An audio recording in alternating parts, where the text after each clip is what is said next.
함께 지옥으로 간 연인. 옛날 중국 원나라 때 방국진이라는 사람이 군사를 일으켜 결강성 동쪽 땅을 차지하고 있을 때의 일입니다. 방국진은 해마다 정월 보름날 저녁이면 성 안의 등불을 밤새도록 밝혀놓았지요. 그래서 이날만 되면 많은 사람들이 성 안으로 구경 오곤 했습니다. 그곳에 교생이라는 젊은이가 살고 있었습니다. 그는 얼마 전에 아내를 잃고 호라비 신세가 되었지요. 정월 보름날 그는 외롭고 무료했습니다. 하지만 선뜻 밖으로 나가지 않고 문에 기대서서 밖을 내다보기만 했습니다. 밤이 깊어지자 지나다니는 사람들이 점점 줄어들었지요. 나중에는 어쩌다 한두 명씩 지나갈 뿐이었습니다. 교생은 그만 방으로 들어가려다가 발길을 돌리지 못하였지요. 저만치에서 여자아이가 모란등 2개를 들고 앞장서 걸어오고 그 뒤를 어떤 여인이 조용히 따라오고 있었습니다. 여인은 17에서 18살쯤 돼 보였지요. 교생은 달빛에 비친 여인의 모습을 보고 정신이 아득해졌습니다. 그 여인의 미모가 빼어나게 아름다웠던 것이었지요. 교생은 자기도 모르게 문 밖으로 나가서 두근거리는 마음으로 여인의 뒤를 밟았습니다. 그렇게 수십 걸음을 홀린 듯 따라갔을 때였지요. 갑자기 여인이 뒤를 돌아보며 입을 열었습니다. 따로 만나기로 약속한 사이도 아닌데 이렇게 달밤에 만나 뵙다니요. 우린 보통 인연이 아닌 듯 싶습니다. 교생은 이 말을 듣고 얼른 앞으로 나아가 머리에 땅이 닿도록 절을 했습니다. 저도 당신을 만나 무척 기쁩니다. 우리 어디 가서 말을 좀 나누시지 않을래요? 마침 저희 집이 아주 가깝습니다. 여인은 고개를 끄덕끄덕 했습니다. 그러더니 몸종인 듯한 여자아이를 불렀지요. 금년아, 이 선비님이 댁에 잠시 들르기로 했단다. 함께 가보자꾸나. 교생은 여인과 금년을 데리고 자기 집으로 갔습니다. 아가씨는 어디 사는 누구십니까? 여인은 망설이지 않고 자기 소개를 했습니다. 저는 성이 부이고 자는 여경입니다. 이름은 숙방이라고 합니다. 저의 아버지는 봉화주 주판 벼슬을 지내셨는데 몇 년 전 돌아가신 뒤부터 집안이 기울었지요. 형제 자매도 없고 가까운 친척도 없어서 금년이와 월호라는 호수 서쪽에서 살고 있습니다. 교생은 이 여인과 밤새도록 이야기를 나누었습니다. 그리고는 아침이 되어서야 여인과 헤어졌지요. 그 여인은 날이 저물자 다시 찾아왔습니다. 그리하여 교생과 같이 밤을 보내고는 아침에야 집으로 돌아갔지요. 이런 일이 보름 동안 계속되었습니다. 교생의 이웃집에는 한 노인이 살고 있었습니다. 어느 날 저녁 노인은 모란등 2개를 든 여자아이와 여인이 교생의 집으로 들어가는 것을 보았지요. 노인은 이상한 생각이 들어 다음 날 저녁에도 교생의 집을 살펴보았습니다. 그러자 전날과 마찬가지로 여자아이와 여인이 교생의 집으로 들어가는 것이었지요. 아무래도 이상하군. 교생을 홀리려고 귀신이 찾아오는 게 아닐까? 그날 밤 노인은 벽에 구멍을 뚫어 교생의 방을 몰래 엿보았습니다. 아니, 저것은? 노인은 하마터면 비명을 지를 뻔했습니다.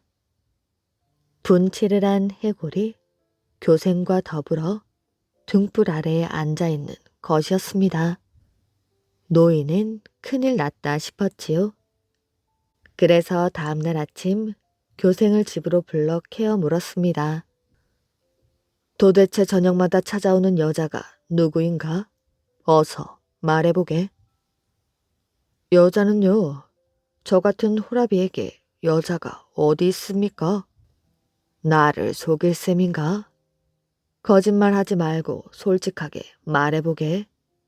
자네 집으로 여자가 들어가는 것을 다 보았다네.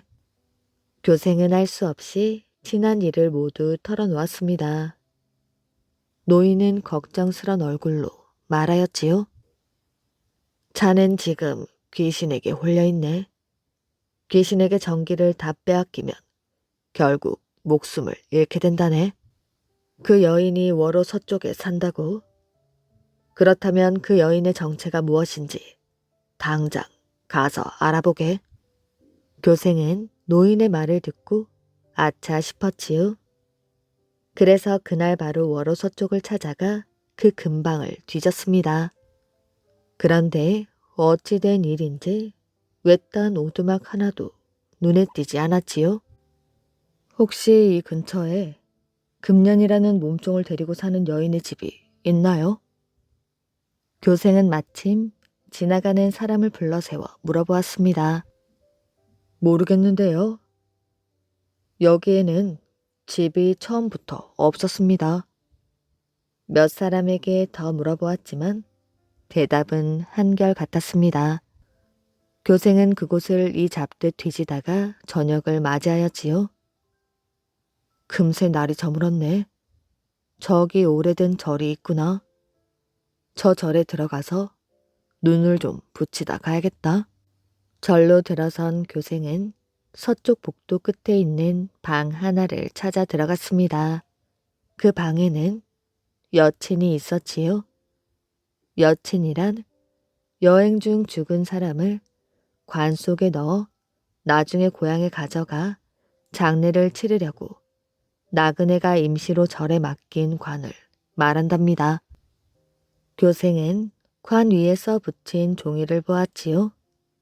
거기에는 고 봉화 주판의 딸 여경의 관이라고 적혀 있었습니다.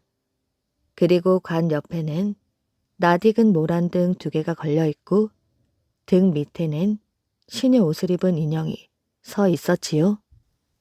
인형 등에 쓰여진 글씨를 보니 금년이란 2글자였습니다. 교생은 얼굴이 새파랗게 질리고 온몸에 소름이 돋았습니다. 교생은 비명을 지르며 절 밖으로 도망쳐 나왔지요. 교생은 집으로 돌아가지 못하고 이웃집 노인을 찾아가게 되었습니다. 노인은 공포에 질린 교생에게 방 하나를 빌려주었지요. 그리고 교생에게 말했습니다. 어서 대책을 마련하도록 하게. 날이 밝으면 현무관 위법사를 찾아가게. 그 사람은 관이 있는 절을 세운 왕진인의 제자인데 귀신을 쫓는 부적을 잘 쓴다네. 다음날 날이 밝자 교생은 현묘관으로 갔습니다. 위법사는 교생의 얼굴을 흘끗 보고 놀라는 표정을 지었지요. 교생은 다짜고짜 그 자리에 엎드려 절을 하고 빌었습니다. 저 좀 도와주십시오. 그리고 위법사에게 그동안 있었던 일을 숨김없이 털어놓게 되었지요. 위법사는 교생을 불쌍히 여기어 부적을 2장을 써주며 말했습니다. 한 장은 문에 붙여라. 떨어지지 않게 단단히 붙여야 해. 다른 한 장은 누워 자는 침상에 붙여라. 그리고 앞으로 그 절 근처에 발길을 끊고 얼씬도 하지 마라. 부적은 확실히 효과가 있었습니다. 그 뒤부터는 그 집 근처에 여인과 금년이 얼씬도 하지 않았던 것입니다. 그로부터 한 달 뒤에 교생은 친구를 찾아가 오랜만에 취하도록 술을 마셨지요. 그리하여 위법사의 당부를 까맣게 잊은 채 집으로 돌아오는 길에 관이 있는 절 앞을 지나치게 되었습니다. 절문 앞에는 금년이 서 있었지요. 금년이 교생에게 말했습니다. 아가씨는 오로지 선비님만 기다리십니다. 그런데 선비님은 어쩌면 그렇게 인정도 없고 쌀쌀하셔요. 금년은 벼랑간 교생의 팔을 힘껏 잡았습니다. 그리고는 교생을 절 안으로 밀어넣어 서쪽 복도 끝에 있는 방으로 끌고 갔지요. 그 방에는 여인이 앉아 있었습니다. 우린 처음부터 모르는 사이였지요. 하지만 당신과 사랑하는 사이가 되었습니다. 그리고 보름 동안 하루도 빠짐없이 당신 집을 드나들며 온 정성을 다해 당신을 섬겼지요. 그러나 당신은 엉터리 도사의 말만 믿고 하루아침에 저를 헌신짝처럼 버리셨어요.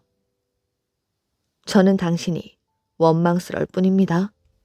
당신을 영원히 만나지 못할 줄 알았는데 다행히 이렇게 다시 뵙게 되었어요. 이젠 당신을 곱게 돌려보내지 않겠어요? 여인은 교생의 손을 덥석 잡았습니다. 여인의 힘이 무척 세었기 때문에 뿌리칠 수가 없었지요. 교생은 여인의 관 앞까지 끌려갔습니다. 다음 순간 관 뚜껑이 덜컥 열리자 여인은 기다렸다는 듯이 교생을 꼭 껴안고 관 속으로 들어갔지요.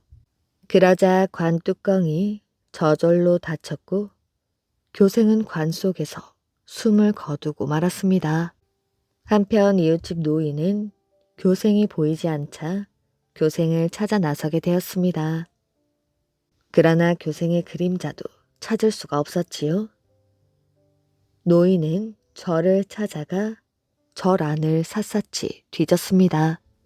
서쪽 복도 끝에 있는 방으로 들어선 노인은 관 밖에 조금 드러난 옷자락을 보았지요. 그것은 교생의 옷자락이었던 것이었습니다. 깜짝 놀란 노인은 주지 스님에게 달려가 이 사실을 말했습니다. 주지 스님은 방 안으로 와서 관 뚜껑을 열어보았지요. 그러자 교생이 여인의 시체를 꼭 껴안은 채 죽어 있었습니다. 여인은 죽은 사람답지 않게 생생한 모습이었지요. 주지 스님이 말했습니다. 이 여인이 누군 줄 아시오? 봉화 주판을 지낸 분의 딸이오. 먼 친척 되는 사람들이 시신을 맡겨두고 북쪽으로 떠난 뒤로는 아무 소식도 없더군요. 그리고 12년이 흘렀다오. 노인과 주지 스님은 교생과 여인의 시신을 거두어 서문 밖에서 장례를 치렀습니다. 그러나 그 뒤부터 마을에서는 이상한 소문이 돌았지요. 날이 흐리거나 달 없는 밤에 교생과 여인이 나란히 손을 잡고 모란 등을 든 시녀를 앞세운 채 여기저기 돌아다닌다는 것이었습니다. 더더욱 놀랄 일은 그들의 모습을 본 사람들은 중병에 걸린 듯 갑자기 몸에 열이 나면서 추위에 떤다는 사실이었습니다. 그런데 신기하게도 교생과 여인의 무덤에 가서 제사를 지내면 그 증상은 금방 없어졌다고 합니다. 이런 일이 있자 마을 사람들은 공포에 떨었지요. 마을 사람들은 현모관으로 가서 자신들의 다급한 사정을 이야기했습니다. 그러자 위법사가 말하였지요. 부적을 써줄 수는 있다오. 하지만 내 부적은 귀신에게 화를 당하지 않게 할 뿐이오. 화를 당한 뒤에는 나도 손을 쓸 수가 없소. 내가 듣기로는 사명산 꼭대기에 철관 도인이 사신다고 하오. 그분에게 부탁하면 좋은 방도를 찾을 수 있을 것이오. 마을 사람들은 곧바로 사명산으로 향했습니다. 가시 덩굴을 헤치며 간신히 꼭대기에 오르니 암자가 있었습니다. 철관 도인은 의자에 앉아서 동자승이 학과 노는 모습을 보고 있었습니다. 마을 사람들은 그에게 절을 하고 찾아온 이유를 아뢰었지요. 그러자 철관 도인은 고개를 저었습니다. 나는 숲속에 숨어 사는 늙은이일 뿐이요. 내가 어찌 그런 회개한 술법을 부리겠소? 철관 도인은 그들의 청을 거절했습니다. 그러나 마을 사람들은 물러서지 않았지요. 저희들은 뜬 소문을 듣고 오지 않았습니다. 현묘관의 위법사께서 가르쳐 주셔서 왔습니다. 그러자 철관 도인은 고개를 끄덕끄덕했습니다. 철관 도인은 마을 사람들의 청을 들어주기로 하였지요. 그래서 동자승을 앞세운 채 산에서 내려갔습니다. 그는 마을 사람들보다도 먼저 절의 서문 밖에 닿았지요. 철관 도인은 저승 사자들을 부르더니 잠시 뒤 교생과 여인과 금년을 끌고 왔습니다. 이들의 손목과 발목에 쇠고랑이 채워져 있었고 얼굴은 새파랗게 질려 있었지요. 철관 도인은 성난 목소리로 그들을 한참 동안 꾸짖었습니다. 그리고는 그들에게 종이와 붓을 주어 자신이 지은 죄를 적게 했습니다. 모두들 죄를 기록하자 철관 도인이 마지막으로 판결을 내렸지요. 사람이나 동물에게 재앙을 일으키는 것은 요괴나 하는 짓이다. 너희들의 죄를 도저히 용서할 수 없구나. 여봐라. 모란등을 불살라버리고 저들을 지옥으로 보내라. 그들은 끌려가지 않으려고 발버둥을 쳤습니다. 그러나 저승사자들의 무자비한 채찍질을 당할 수가 없었지요. 결국 지옥으로 끌려가고 말았습니다. 철관 도인은 재판이 끝나자 산속으로 돌아갔지요. 다음날 마을 사람들은 그에게 감사 인사를 하려고 사명산 꼭대기로 올라갔습니다. 그런데 철관 도인은 이미 자취를 감추고 없었지요. 도인께서 어디 가셨지? 위법사께서는 알고 계실 것이야. 어서 가서 여쭈어 보자고. 마을 사람들은 산에서 내려가 현무관에 들렸습니다. 그런데 마을 사람들은 깜짝 놀라고 말았지요. 위법사는 어느새 말 못하는 벙어리가 되어 있었던 것이었습니다. 지나치게 성품이 강직한 사람. 옛날 조선시대 영조 때에 유명한 학자인 송명음이라는 사람이 있었습니다. 어려서부터 학문에 힘써 20살이 되기 전에 학자들의 주목을 받았으나 아버지를 따라 어지러운 당파 싸움을 피하여 여기저기 옮겨 살았지요. 그 후 학행이 뛰어나서 추천을 받아 참봉에 임명되었으나 금방 사퇴하고 사원부 지평, 장령 등의 벼슬을 내렸으나 받지 않았다고 합니다. 영조 30년 임금은 특별히 송명음에게 서영관의 벼슬을 내리고 불러 올리려고 했으나 그는 끝내 사양하고 받지 않았습니다.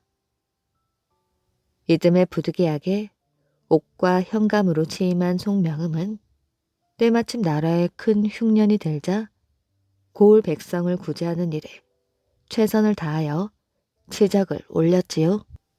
그러나 어머니가 돌아가시자 그것을 핑계로 또 벼슬을 내놓고 집에 들어앉아 나올 생각을 하지 않았습니다. 영조는 계속해서 여러 벼슬을 내리어 일을 시키려 하였으나 그는 모두 사양하고 학문에만 전념하였지요. 바로 그 무렵 대궐에서 사도세자 사건이 일어나게 되었습니다. 영조는 세자를 죽일 결심을 한 뒤 법도에 따라 3품 이상의 대신들과 이름 있는 제야의 학자들을 불러들여 이 일을 의논하였지요. 송명음도 부름을 받고 그 자리에 참석했습니다. 그런데 영조의 결심이 워낙 확고한지라 어느 누구도 바른 말을 아뢰지 못하였지요. 그때 송명음이 입을 열었습니다. 전하, 폭군으로 만대의 지탄을 받고 있는 여러 왕들도 차마 자식을 죽이는 악행은 저지르지 않았습니다. 그런데 어찌하여 전하께서 그리하시려 하옵니까? 영조는 이 말을 듣자 노발대발하여 송명음을 내보내고 선정관에게 자기 칼을 내주며 명하였습니다. 너는 저자의 뒤를 따라가다가 곧장 제 집으로 가지 않고 다른 집으로 들어가거든 즉시 그 집 주인과 송명음의 목을 베어 오거라. 그러나 곧장 제 집으로 들어가거든 너 역시 따라 들어가서 왕명으로 형을 집행하러 왔다는 사실을 알리거라. 그가 원망하는 말 없이 행을 받으려 하거든 살려주도록 하고 조금이라도 변명을 늘어놓거든 당장 그 목을 베어오너라. 선전관은 칼을 든 채 멀찍이 거리를 두고 송명음의 뒤를 따라갔습니다. 송명음은 대궐을 나오면서 자기가 죽을 것을 직감하고 곧바로 집으로 들어가 모든 것을 정리하고 왕명이 도착되기를 기다리고 있었지요. 얼마 뒤 선정관이 들이닥쳐 어명을 전달했습니다. 죄인 송명음은 어서 나와 차명을 받으렸다. 송명음이 순순히 마당으로 나와 응하자 선전관이 물었습니다. 마지막 할 말은 없느냐? 그는 담담한 태도로 말하였지요. 없소. 전하께서 죽음을 내리시는데 신하된 자가 무슨 할 말이 있겠소? 어서 집행하시오. 송명음은 죽기를 청했습니다. 선정관은 그 모습을 보더니 그만 일어나라고 했습니다. 왜 일어나라 하시오? 전하께서 당부하시기를 만일 변명 없이 죽기를 청한다면 베지 말라고 하셨습니다. 송명음은 그 말을 듣자 몹시 못마땅한 듯이 이맛살을 찌푸렸습니다. 이것은 임금이 신하를 농락하는 일이 됩니다. 예로부터 아무리 군왕이라도 신하를 농락해서는 안 되며 왕명은 더욱이 지엄하여 한번 떨어지면 돌이킬 수 없는 것인데 어찌 이랬다 저랬다 하는 명령이 있을 수 있겠습니까? 어서 내 목을 쳐서 지엄한 왕명을 집행토록 하오. 그러나 선전관이 그냥 돌아가 버리자 송명음은 그 자리에서 바로 상소문을 썼습니다. 아버지가 아들을 죽일 수는 없는 일이며 신하를 농락해서도 아니 되옵니다. 영조는 이 상소를 받아보고 화를 내는 대신 참으로 충직한 신하로다 하고 벌을 내리지 않았다고 합니다. 그러나 그의 말을 받아들여 사도세자를 용서하지는 않았지요. 만년의 송명음은 찬선 벼슬에 올라 경영관을 겸임했습니다. 임금에게 논어를 강의하였는데 본성이 강직한 탓에 참지 못하고 칼날 같은 지적을 하다가 또다시 영조의 눈밖에 나게 되어 끝내 파면되고 말았다고 합니다. 심요살이를 한 강아지. 옛날 어느 마을에 효심 깊은 효원이라는 아들이 있었습니다. 효심이 기뻤던 효원은 혼인을 하고 외직에 나가 있으면서도 항시 부모님 걱정을 하였지요. 그래서 직급을 낮추어서라도 부모님을 가까이 모시려 하였습니다. 한양으로 올라가면 승진의 기회가 많은데도 효원은 부모님을 가까이 모시기 위하여 고향 근처에서 근무하기를 희망하였습니다. 그러던 효원도 어느덧 환갑이 되었지요. 그러던 어느 날 다른 지방으로 발령을 받자 자신도 이미 환갑을 넘긴 데다 90을 훌쩍 넘긴 연로하신 부모를 걱정하며 벼슬을 내놓을 생각을 하였지요. 밤을 새워 부인과 의논을 한 끝에 아버지께 여쭈었으나 돌아온 것은 불호령이었습니다. 어쩔 수 없이 외지로 떠나기 전 효원은 막연한 친구로부터 황구를 선물 받아 부모님께 드렸습니다. 자식을 떠나보내는 부모님께 황구라도 벗이 되도록 하려는 효원의 배려였지요. 황구는 마치 효원의 집에서 자라난 것처럼 아주 적응을 잘하였습니다. 그래서 외지로 떠나는 효원의 발걸음은 한결 가벼워졌지요. 그러던 어느 날 느닷없이 아버지가 돌아가셨다는 기별이 왔습니다. 그러자 효원은 즉시 벼슬을 그만두고 고향에 돌아와 3년상을 치렀지요. 3년상은 부모가 돌아가신 뒤 만 2년 동안 심요살이를 하는 것을 말한답니다. 말이 쉽지 부모의 산소 옆에 움막을 짓고 그곳에서 꼬박 2년을 지낸다는 것은 보통 힘든 일이 아니었지요. 그런데 놀라운 것은 황구 역시 효원의 곁을 지키면서 마치 심요를 하듯 꼼짝을 않는 것이었습니다. 어느 날 심요살이를 하는 효원을 걱정하여 이웃에서 기력을 회복하라며 고기 요리를 가져다 주었지요.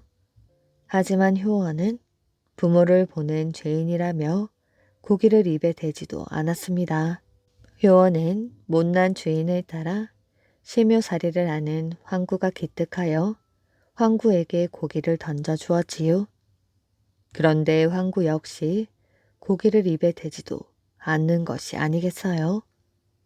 뿐만 아니라 효원이 곡을 하면 황구 역시 따라 짓는 것이었습니다.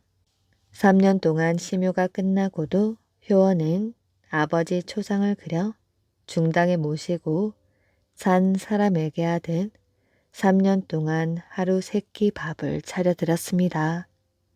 그때마다 부부가 꿇어 엎드려 울었는데 황구 역시 마루에 엎드려 울었지요. 그러던 차에 효원의 어머니마저 돌아가시게 되었습니다. 역시 효원은 3년 동안 심요살이를 하고 다시 3년 동안 아버지 때와 마찬가지로 중당의 어머니 초상을 걸고 상식을 하였는데 황구 역시 그렇게 하였지요. 하지만 이미 황구가 늙었는지라 거동이 불편해 보였습니다. 효원 역시 칠순을 넘겨 거동이 불편하였는데 그런 황구가 마치 친동생처럼 여겨졌지요. 여느 해처럼 아버지 제사 준비에 여념이 없던 효원은 마당 한쪽에 힘없이 웅크리고 있는 황구가 눈에 들어왔습니다. 황구도 아버지의 제삿날을 기억하는지 왠지 처량한 눈빛이었지요. 그런데 제사를 거의 마쳐가던 중 식솔이 갑자기 비명을 질렀습니다.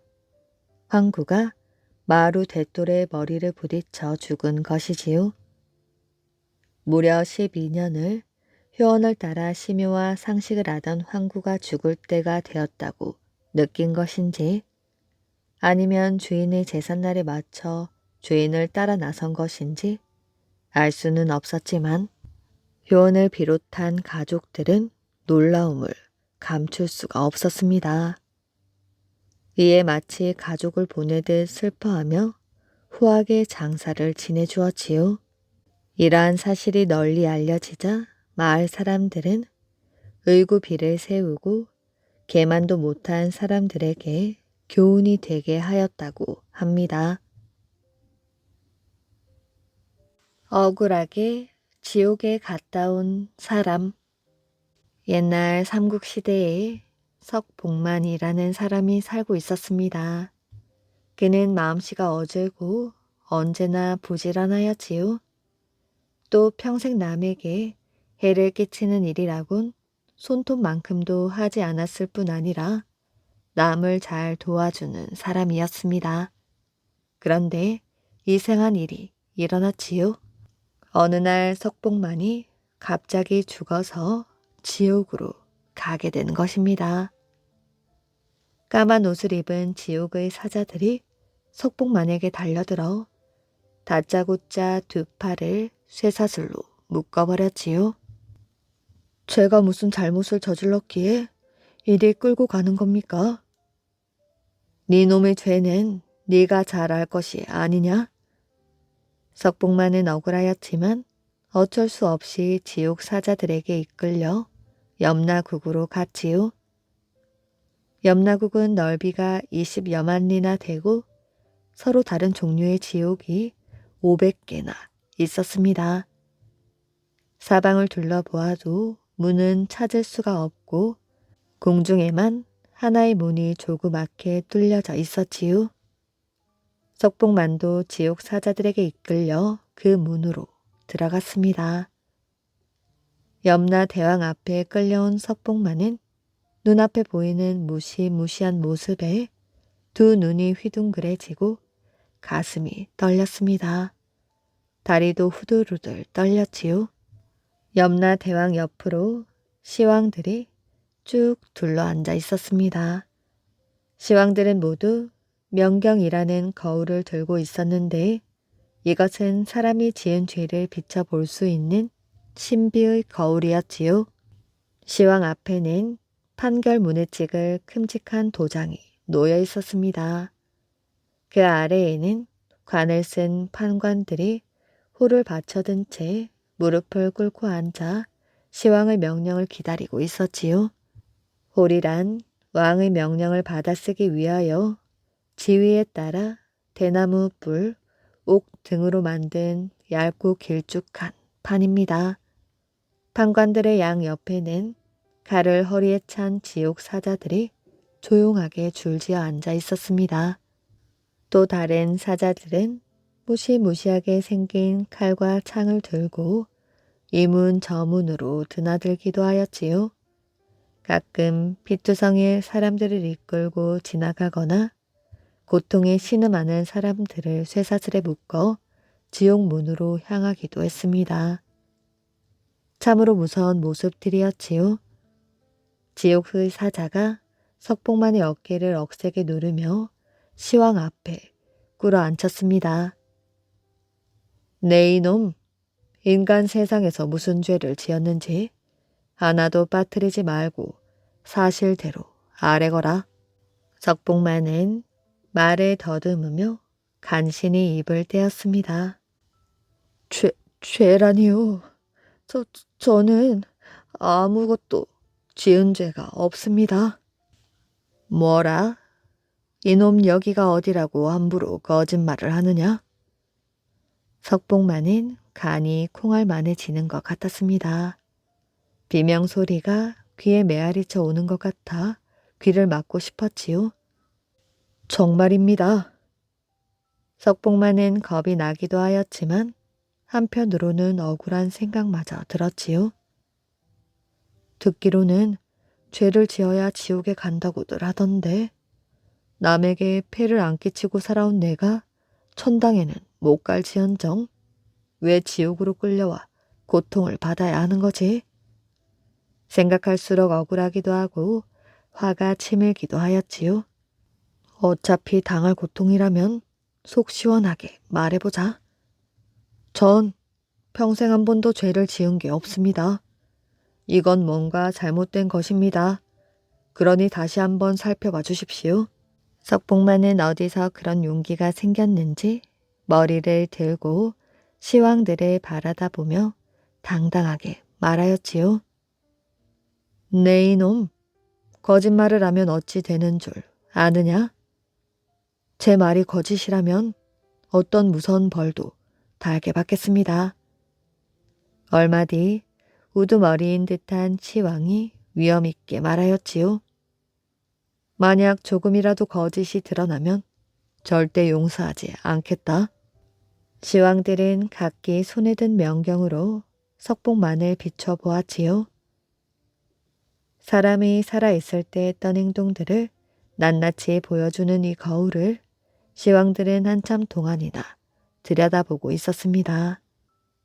시왕들은 고개를 갸웃거리며 당황한 표정으로 수근수근 거렸지요. 판관들과 사자들은 무슨 영문인지 몰라 놀란 눈으로 시왕들을 쳐다보았습니다. 낌새를 알아챈 석봉만은 때를 놓칠 새라 자신있게 소리쳤지요. 아무리 사람의 목숨이 하늘에 있다고 하지만 죄 없는 사람을 지옥으로 끌고 온 것은 분명 천만범 잘못된 것입니다.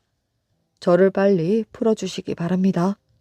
시왕들은 아무리 눈을 크게 뜨고 살펴보아도 석봉만의 말처럼 명경에 비춰진 그의 일생에는 죄를 지은 일이 나타나지 않았습니다. 당황한 시왕들의 얼굴빛이 변하였지요. 네가 지옥에 잘못 온 것이 사실이구나. 그러니 다시 인간 세계로 돌아가도 좋다. 한 시왕이 눈을 부릅뜨고 석봉만을 잡아왔던 지옥 사자를 쳐다보며 큰 소리를 쳤습니다. 여기 죄 없는 석봉만을 풀어주고 잘못 잡아온 사자를 꽁꽁 묶어라. 시왕의 명령은 판관에게 전달되고 다시 지옥 사자에게 전달되었지요. 지옥 사자는 석봉만의 팔을 묶고 있던 쇠사슬을 풀어주고 석봉만을 지옥문 밖으로 내보냈습니다. 눈 깜짝할 사이에 인간 세상으로 내려오게 되었지요. 서서히 눈을 뜨고 보니 석봉만 앞에는 내금강의 명경대가 우뚝 서 있었습니다. 그런데 석봉만은 또다시 놀랐습니다. 명경대 주변의 경치가 자신이 방금 보고 온 염라국의 모습 그대로였지요. 명경대의 둘레에 우뚝 솟아있는 봉우리들은 저승의 재판관들인 시왕, 그에 따라 판결을 내리는 판관의 모양을 닮은 시왕봉과 판광봉, 판결을 내린 후 도장을 찍을 때 사용하는 도장 모양의 봉우리인 인봉, 사자봉과 죄인봉 등으로 불리게 되었다고 합니다. 명경대 입구에는 지옥 사자가 죄인들을 좁은 지옥문으로 보내고 죄 없는 사람들을 넓은 극락문으로 보낸다고 하는 지옥문과 극락문이 있다고 합니다. 자기 집 돼지로 남의 제사 지낸 사람. 옛날 한 정승의 아들이 산 길을 가다가 날은 저물고 주막은 너무 멀어 한 농가에 들어갔지요. 그 집에서는 돼지를 잡느라고 북새통이었지요. 새벽 닭이 울 무렵에는 부르고 대답하는 소리로 그 전보다 10배나 더 법석거리더니 제사상을 차리는지 그릇 부리치는 소리가 귀를 따갑게 울렸지요. 얼마 뒤 충문 읽는 소리가 들려 가만히 귀를 기울이고 있노라니 오늘이 계유년 5월 20날이라고 했습니다.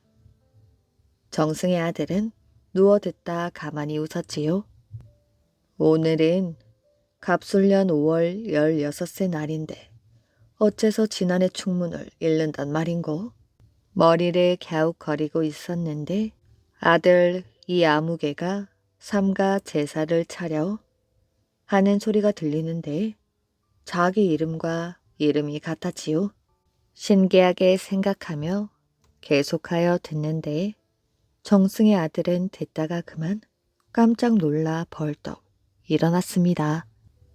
이 집의 주인은 영의정의 아들이 분명하구나. 어찌하여 이런 시골에 와서 살게 되었는고? 그런데 직함이며 시호가 돌아가신 우리 아버님과 똑같으니 그것도 이상한 일이로다. 계속해서 듣자니 세상을 떠난 어머니 정경부인 아무개 씨는 본향이 어디인 무슨 씨라 하는 것이었습니다. 그것도 자기 어머니의 본향과 성씨가 똑같았습니다. 그제야 정승의 아들은 몹시 의아해하며 제사가 끝나자마자 곧 주인을 불렀지요. 자네 선친께서 일찍이 무슨 벼슬을 하였나? 어찌 하찮은 벼슬이라도 했겠소이까? 늘 금이군을 면하지 못한 것을 하나였소이다. 그럼 네 이름이 아무개냐? 아니옵니다.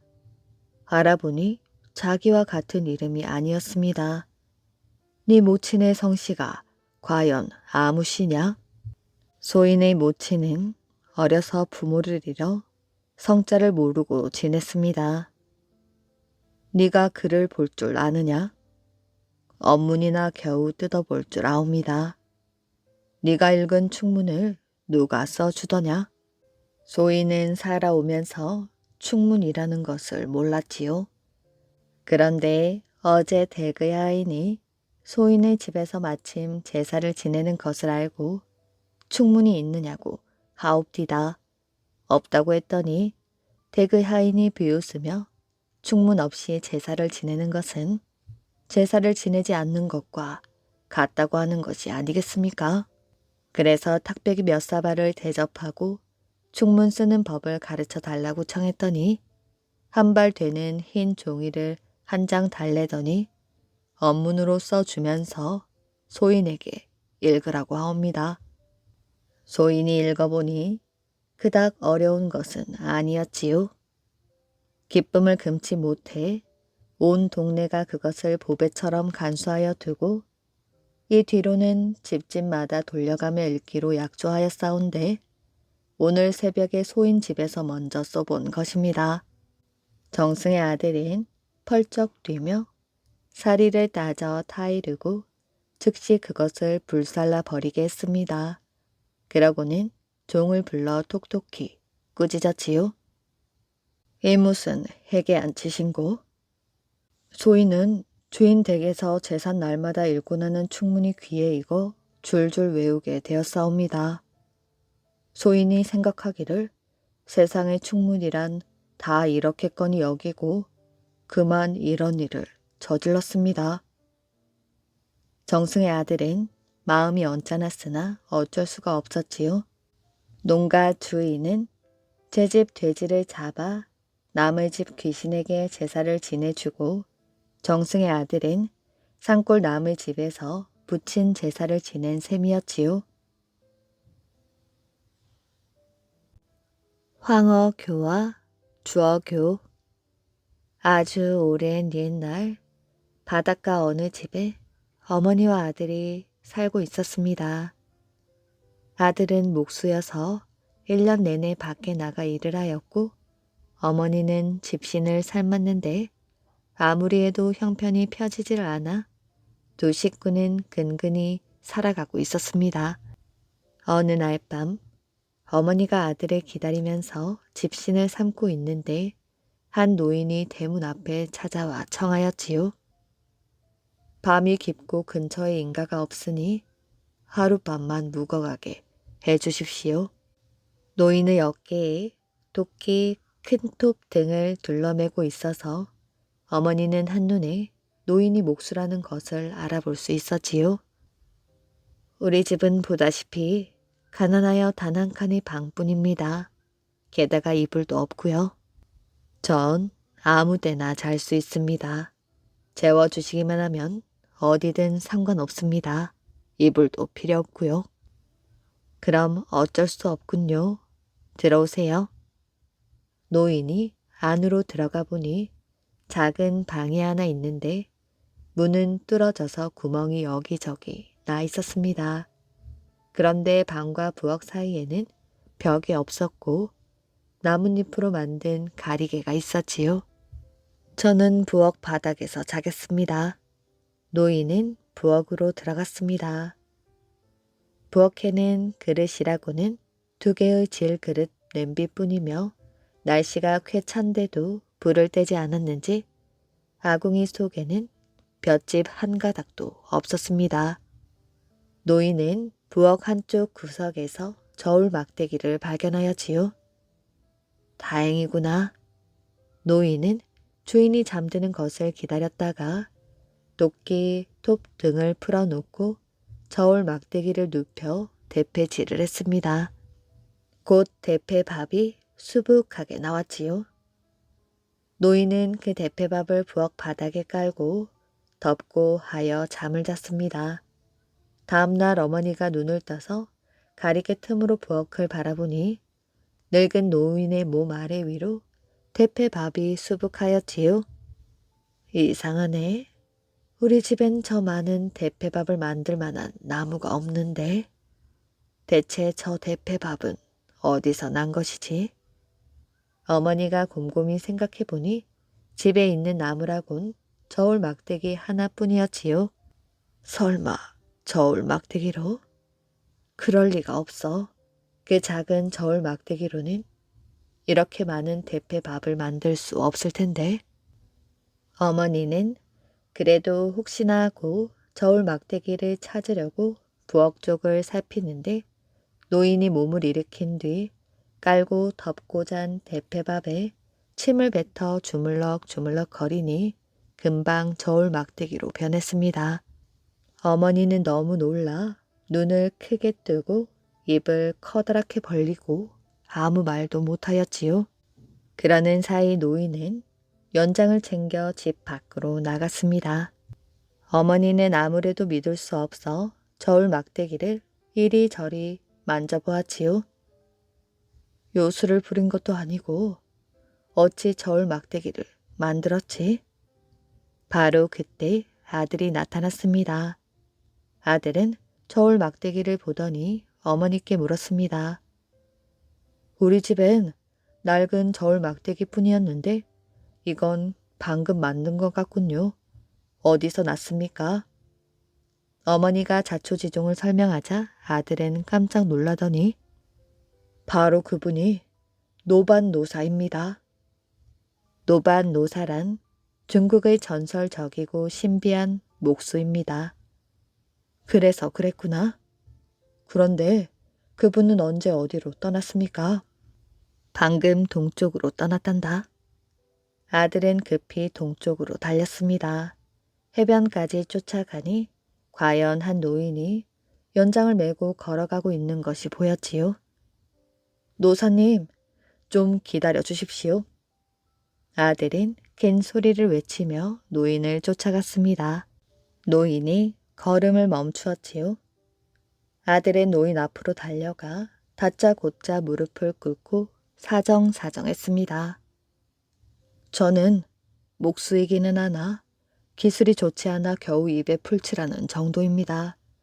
제발 제게 기술 한 가지만 가르쳐 주십시오.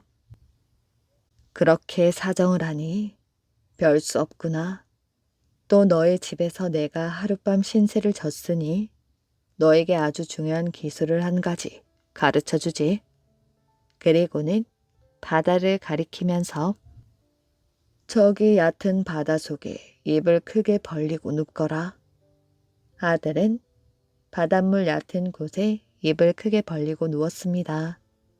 그러자 노인은 목에서 이상한 소리를 내더니 침을 잔뜩 뱉어 그의 입속으로 넣었습니다. 그러나 아들은 벌떡 일어나 입으로 들어온 침을 뱉어내고 말았지요. 아휴, 더러워. 노인의 침은 바닷물 속으로 떨어졌습니다. 그러자 한때의 황어와 주어가 나타나 앞다투어 그 침을 먹어치우기 시작했는데 황어가 주어보다 좀 더 많이 먹었습니다. 아들이 다시 노인에게 애걸하였지요. 노사님, 제발 제게 기술을 가르쳐 주십시오. 그러자 노인이 말했습니다. 이 사람아, 내가 방금 자네에게 기술을 가르쳐 주지 않았나? 그런데 자네는 받아들이지 않고 도로 뱉어내버렸지. 이젠 자네에게 가르쳐 줄 기술이 없다네. 노인은 바닷속으로 깊이 들어가더니 나중에는 안개처럼 호련히 사라져 버렸습니다. 아들은 땅을 치며 후회하였지요. 중국에서는 목수가 목기나 가구를 붙일 때 황어교나 주어교라는 아교를 쓴다고 합니다. 황어교는 황어의 기름을 삶아 절여 만든 것이고 주어교는 주어의 기름을 삶아 절여 만든 것입니다. 그런데 둘 중 황어교가 주어교보다 더 질이 좋은 아교라고 합니다. 그 까닭은 황어가 주어보다 노사의 침을 더 많이 먹었기 때문이라고 합니다. 풍수의 대가 도선국사. 옛날에 순천 군수로 부임한 김영하 군수는 부임 직후 이상한 이야기를 들었습니다. 도서남을 찾아 시주를 해야 한다는 것이었지요. 도서남을 찾는 이유라도 있나? 김 군수가 부하 직원에게 물었지요. 특별한 이유는 없습니다. 다만 역대 군수들이 관례적으로 도서남을 찾아 시주를 하였다고 합니다. 김 군수도 관례적인 것이라면 시주를 할까 해서 알아보았더니 이미 도서남은 폐허가 되어 있었지요. 그렇게 별 생각 없이 몇 달이 지났는데 한 사건이 발생하여 며칠 못 가 군수직을 그만두게 되었습니다.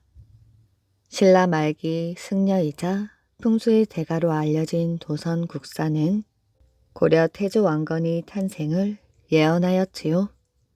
그리하여 널리 알려졌다 합니다.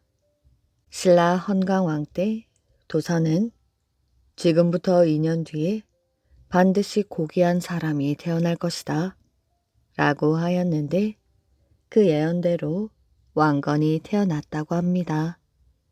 이 예언 때문에 태조 이후의 고려 왕들은 그를 극진하게 존경하였지요. 어느 해 도선국사는 승평 군수의 초청을 받고 오랜만에 나들이를 하게 되었습니다. 승평으로 가자면 고개를 하나 넘어야 하는데 고개를 넘으면서 도선은 이상한 기운을 받았습니다. 여러 가지 땅의 어지러운 기운이 한데 어울려 묘한 분위기를 자아냈기 때문이지요. 도선을 만나자마자 군수는 다짜고짜 부탁을 하였습니다.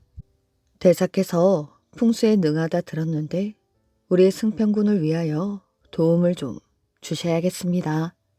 지금 승평에는 좋지 않은 일들이 벌어지고 있습니다. 어찌해야 할까요? 군수의 이야기를 들은 도선은 그렇지 않아도 오다 심상치 않은 기운을 느끼던 터라 이상하다 생각했습니다. 며칠 말미를 주시지요? 라고 대답했습니다. 도선은 승평 고을을 여기저기 둘러보았지요. 그런데 군수가 보기에는 도선이 별로 하는 일 없이 산천 경계나 구경하는 것처럼 보였습니다. 내심 언짢았지만 내색은 못하고 지켜보던 군수에게 도선이 암자를 하나 지어달라고 하였지요. 아니, 내 며칠 지켜보았는데 일 없이 빈둥거리기만 하더니 뭐 이제 와서 암자를 지어달라고? 군수는 막말을 하였지요. 그런 군수에게 도선이 차분하게 승평의 풍수 지리에 대해 이야기해 주었습니다. 관할을 마주보고 있는 산이 인제산이지요. 사슴 형상을 하였다 하여 인제산이라 불렀습니다. 그런데 인제산 너머에 있는 운동산은 호랑이가 엎드려 호시탐탐 먹잇감을 노리며 달려드는 모습이었습니다. 문제는 이 호랑이가 노리는 먹잇감이 바로 사슴의 형국을 하고 있는 인제산이라는 것이지요. 이러한 이유로 승평군에는 나쁜 기운, 불길한 기운이 감돌고 그래서 나쁜 일이 계속 생길 수밖에 없다는 것이 도선국사의 설명이었습니다. 그럼 어찌해야 할까요? 호랑이 목구멍에 해당하는 곳에 암자를 지어 불공을 들여야만 나쁜 기운을 제압할 수 있고 그래야 승평의 길을 보호할 수 있습니다. 도선국사의 설명을 들은 군수는 서둘러 암자를 지어달라고 부탁하였지요. 그렇게 해서 도선국사가 만든 암자가 순천시 상서면에 있는 도선암입니다. 그때부터 도선암에는 승려들이 상주하면서 불공을 드렸고 승평에 부임하는 관리들은 해마다 도선암에 들러 승평의 안녕을 빌었지요. 그러나 도선암을 지키던 승려가 떠나거나 혹은 승평에 부임하는 관리들이 불공을 거스르는 일이 생기면 어김없이 승평에는 좋지 않은 일들이 생겼다고 합니다. 이야기 재미있게 잘 들으셨나요? 오늘의 이야기는 여기까지입니다.